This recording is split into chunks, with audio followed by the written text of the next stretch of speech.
I am Ferdinand Marcos, and I am the President of the Republic of the Philippines. I stand today on behalf of 110 million Filipinos. Hi everyone, hello universe, it's me again. Shoutout sa inyo mga kababayan.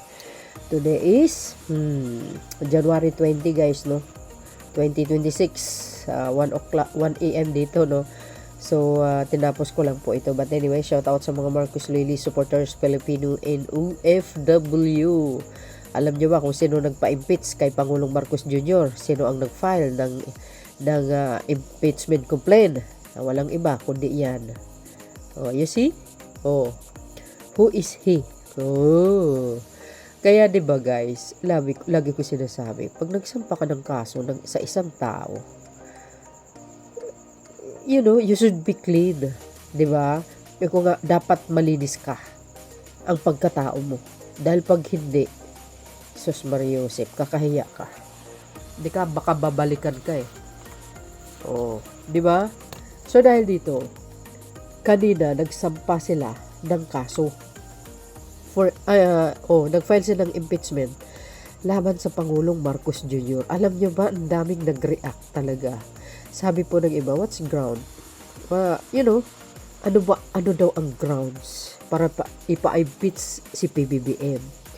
O, di ba? Samantalang siya po ang nag-expose sa pagnanakaw sa kaban ng bayan through flood control projects issue. Oh, 'di ba?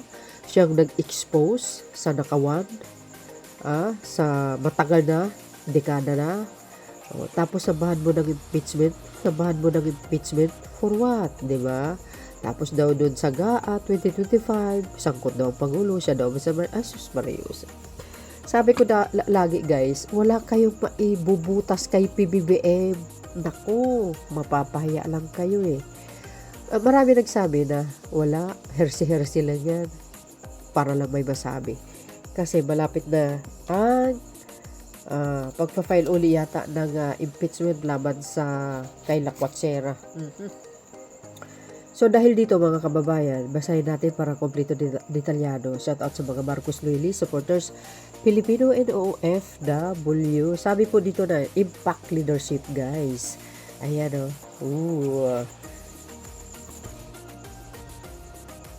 Ayan o. Who is Jet Desai? Contractor. Endorses first Marcos impeachment.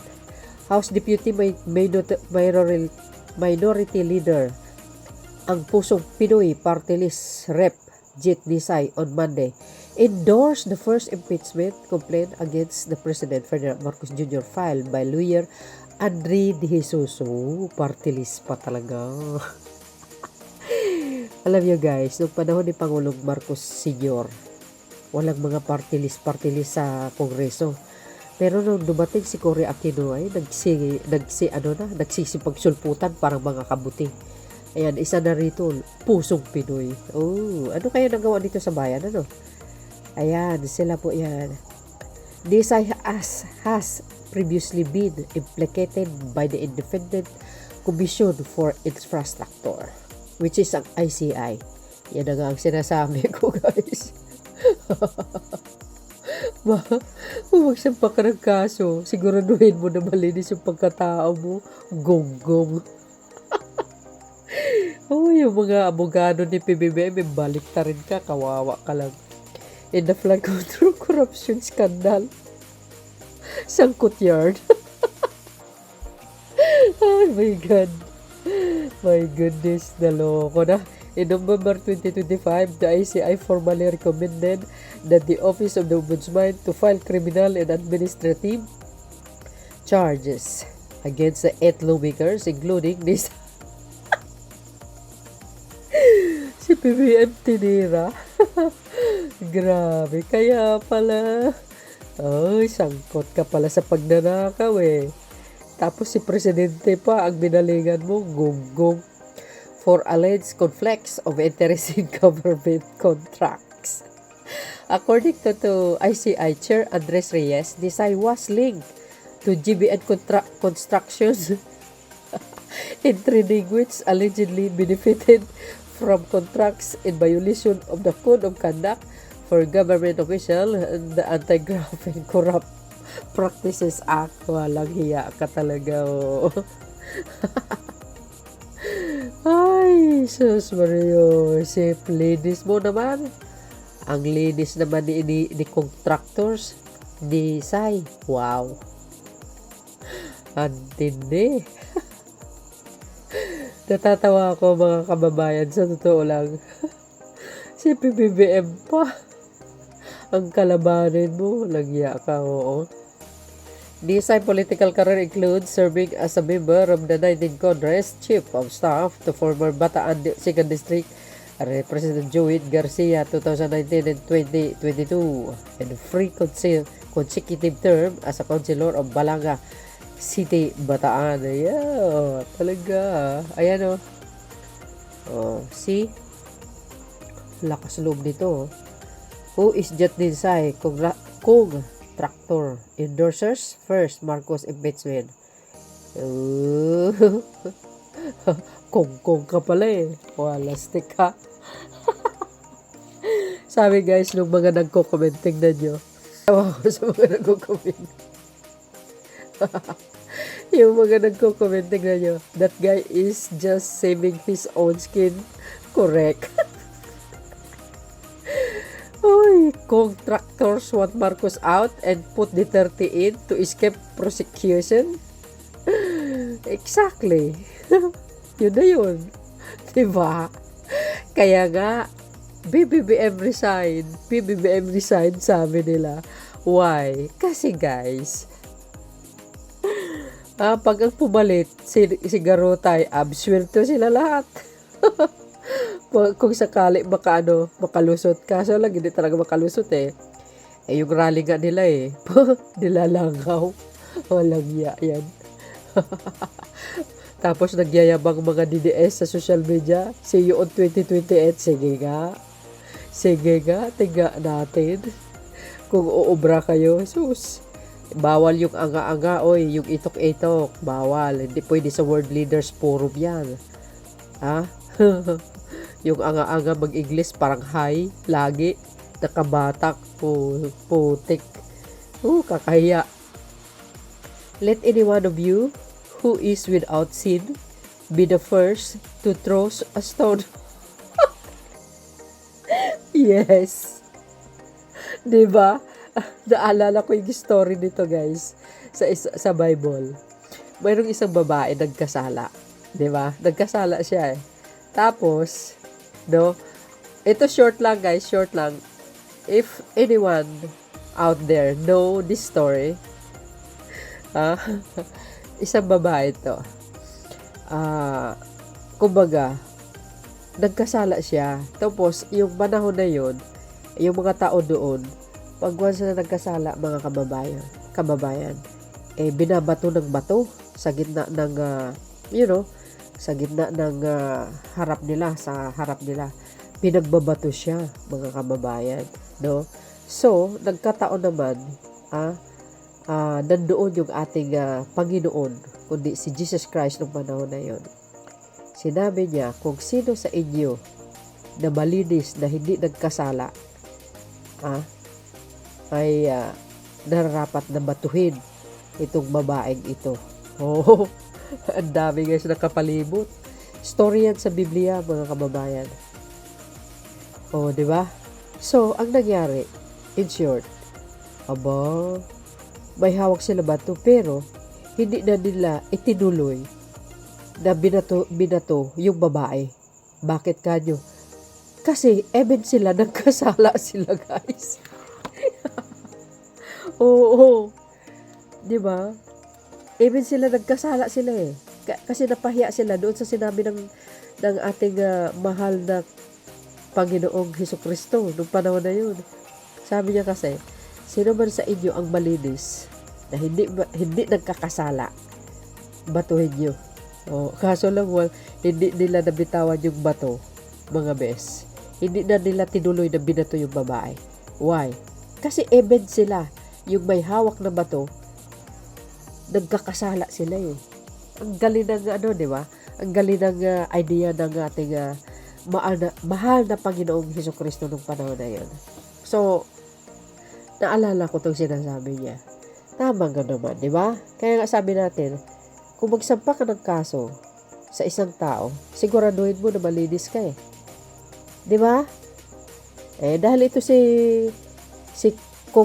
contractors design, eh, involved din pala ito eh. Oh, you see, you can't go to court with a deter. Oh, di ba guys, yung mga nagko-comment, you can't go to court with a dirty hands. Ika nga, that's correct. Gugong ito talaga si congressman na ano. Sino ba to? Party list sa Bisay. Mangisay ka talaga, oy.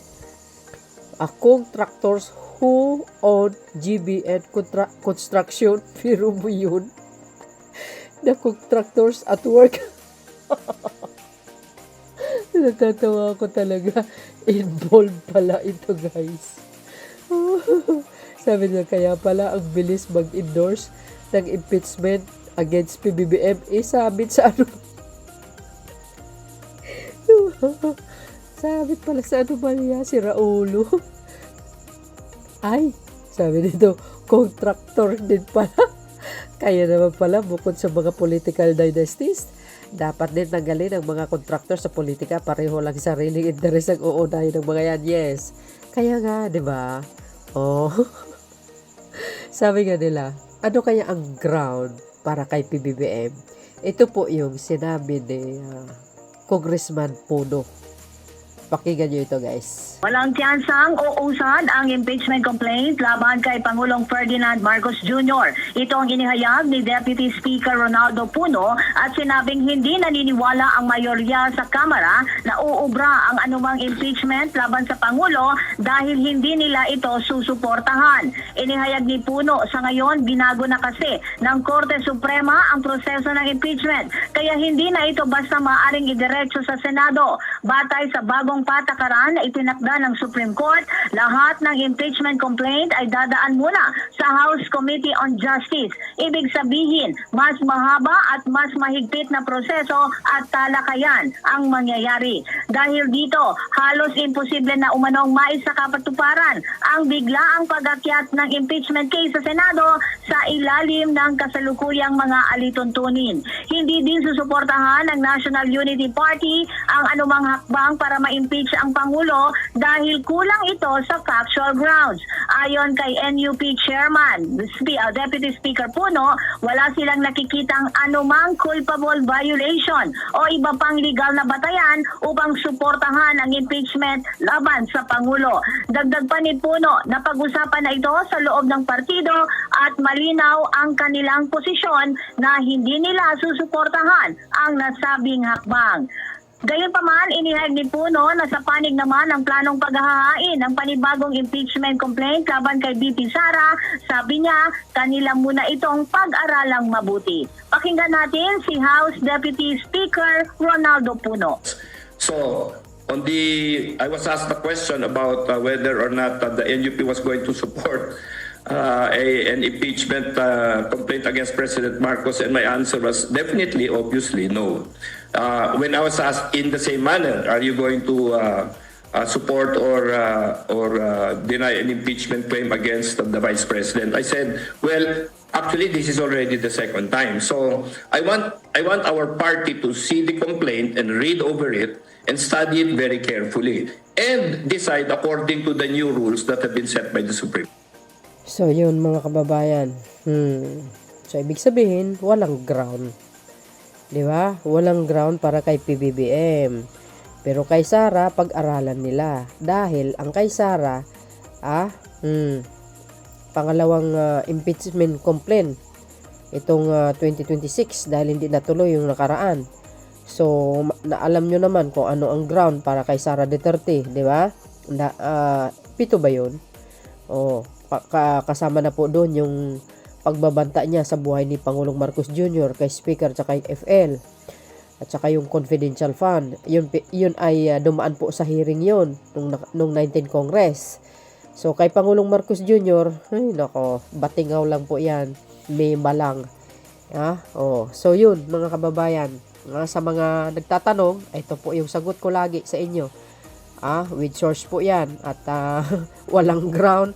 Kaya nga natatawa ako yung nagsampa ng kaso na ito sangkot din pala sa anomalya sa flood control.